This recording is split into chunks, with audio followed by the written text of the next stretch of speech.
Donc, la FIFA a sanctionné Samuel Eto'o de 6 mois d'interdiction de voir le match des Lions indomptables. J'entends les gens dire « Oh, Samuel Eto'o ne va plus voir les matchs des Lions. Oh, on a suspendu le président de la FECAFOOT. Oh, vous savez, les gens aiment trop vous tromper. On aime trop nous tromper. Moi, je n'ai jamais compris ça. Comment on est dans une population où les gens sont toujours en train de vouloir tromper les gens? Je ne comprends pas.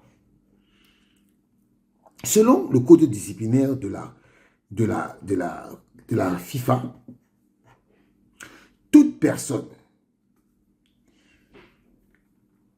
qui est joueur officiel, membre de fédération, est susceptible de passer devant la commission disciplinaire, devant la commission de discipline de la FIFA et par conséquent qui est régi par le code disciplinaire. Samuel Eto'o, il a reçu sa sanction comme tout joueur qui reçoit une sanction pour le président d'une association. C'est une interdiction des tribunes pendant 6 mois. Comme pour un joueur, c'est aussi peut-être 10 matchs, 5 matchs, 3 matchs, 15 matchs. La plus haute sanction par la FIFA, c'est 15 matchs. D'après le code disciplinaire, c'est 15 matchs, à peu près 1 an. Mais vous entendez des gens qui disent que oui, lourde sanction contre le président de la fédération, lourde sanction, c'est quoi? Et il faut dire que sa sanction-là, ça s'arrête le 1er avril 2025. Ça n'a aucune incidence sur sa participation aux assemblées générales de la CAF, aux assemblées générales de la FIFA, et donc ou à une quelconque action qu'il pourrait poser entre ce temps. Ça ne l'exclut pas de toute activité liée au football. Voilà le terme qui n'a pas été dit et que les gens voulaient qu'il soit dit. Mais ça n'a pas été ça. Et il faut savoir une chose. Samuel Eto'o, il nous avait même déjà habitués. Hein. Remarquez très bien que Samuel Eto'o lui-même s'est infligé cette sanction. Depuis un certain nombre de temps, Agawa, le président de la fédération, n'était pas au stade. Au Zimbabwe, il n'était pas au stade. Donc, il avait même commencé déjà à nous préparer, à préparer l'opinion de son absence dans les tribunes, parce qu'il savait que désormais, il pouvait être sanctionné, il pouvait être passible d'une sanction de ne pas venir au stade. Donc, vraiment, c'est sans intérêt. Mais là où je veux attirer l'attention des gens, c'est que, à travers cette sanction, la FIFA interdit désormais aux gens, aux membres, d'avoir des émotions. Ça veut dire que la FIFA est en train de nous dire que un président de fédération peut voir comment on est en train de défavoriser son équipe. Il se tait. Hein? Il se tait. Pour la FIFA, on ne doit pas se plaindre. Désormais, pour la FIFA,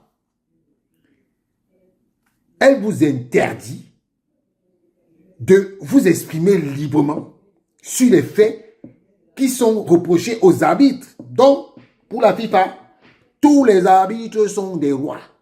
On doit les regarder, commettre des fautes et ne rien dire et se taire. C'est ce que la FIFA est en train de nous envoyer comme message. La FIFA est en train d'envoyer un message pour nous dire que les filles, les Lions U20 là, leur frustration, elles peuvent se garder ça pour elles.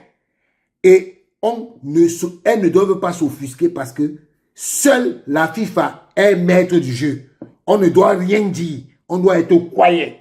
On a dit que Gianni Infantino et son équipe, alléluia.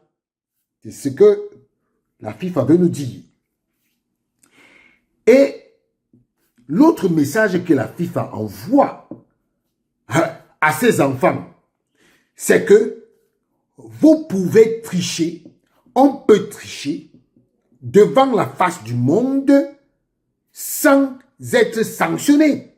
Parce que l'arbitre du match Brésil-Cameroun n'a pas été sanctionné. Donc, la FIFA veut nous dire que, ok, vous êtes Camerounais. Les Brésiliens ont plus de droits que vous à la FIFA et vous devez vous taire. Ah bon? Hein, monsieur Infantino? Bravo. Donc, le dernier message que la FIFA veut nous donner, c'est que vous êtes des Africains. Fermez-la. Fermez-la.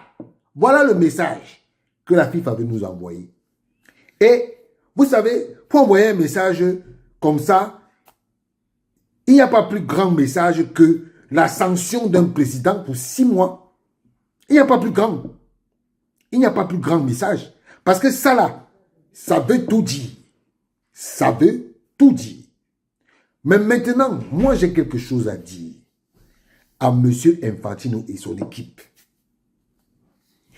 Vous savez, je vous ai déjà dit que vous devez vous souvenir qu'il y avait un monsieur à la FIFA qui s'appelait Sepp Blatter.